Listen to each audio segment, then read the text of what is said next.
Бәріне сәлем достар. Бүгін біз 6 сыныптың қазақ тілінің 9 тарауының 6 параграфын өтетін боламыз.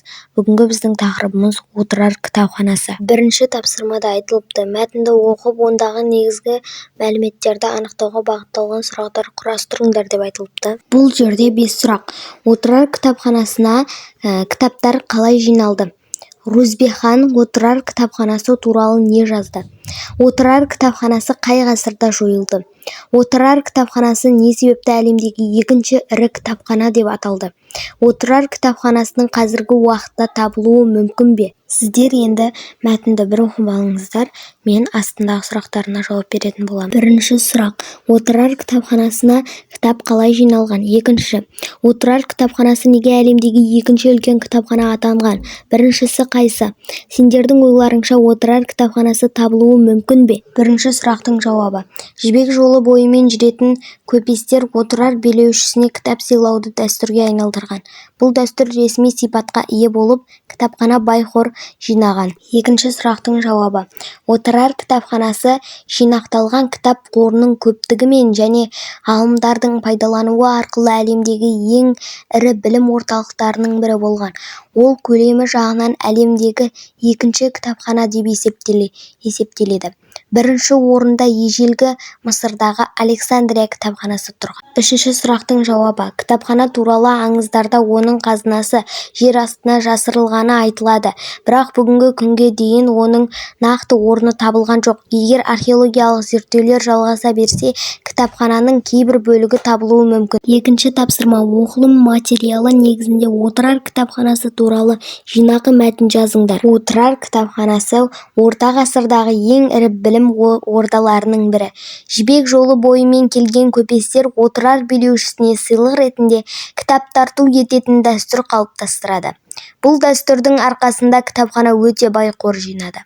Белгілі ғалымдар, оның ішінде Әбу-Насыр әл-Фараби де осы кітапхананың білімін пайдаланған. 1218 жылы Шыңғысхан әскерлері отырарды басып алғанда кітапхана жойылды.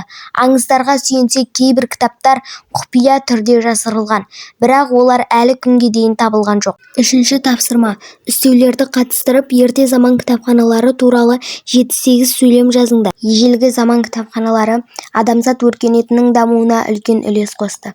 Алғашқы кітапханалар саз-таяқшаларға жазылған мәліметтерді сақтады. Мысалы, әлемдегі ең көне кітапханалардың бірі Ассирия патшасы Ашшурбанипалардың кітапханасы, одан кейін Александрия кітапханасы ғылым мен білімнің орталығына айналды. Орта ғасырларда отырар кітапханасы ислам әлеміндегі ең бай кітапханалардың бірі болды. Бұл кітапханалар ғылымның дамуына, білімнің сақталуына және ұрпақтан ұрпаққа жетуіне ықпал етті. Енді төртінші тапсырма. Ғаламтор мен энциклопедиялардан ізденіп, отырар кітапханасы туралы қосымша мәліметтер жинаңдар.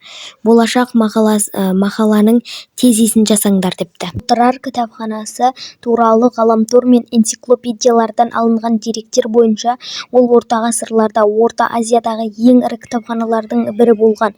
Ол тек отырар тұрғындары ғана емес, басқа қалалардың ғалымдары үшін де ашық болған.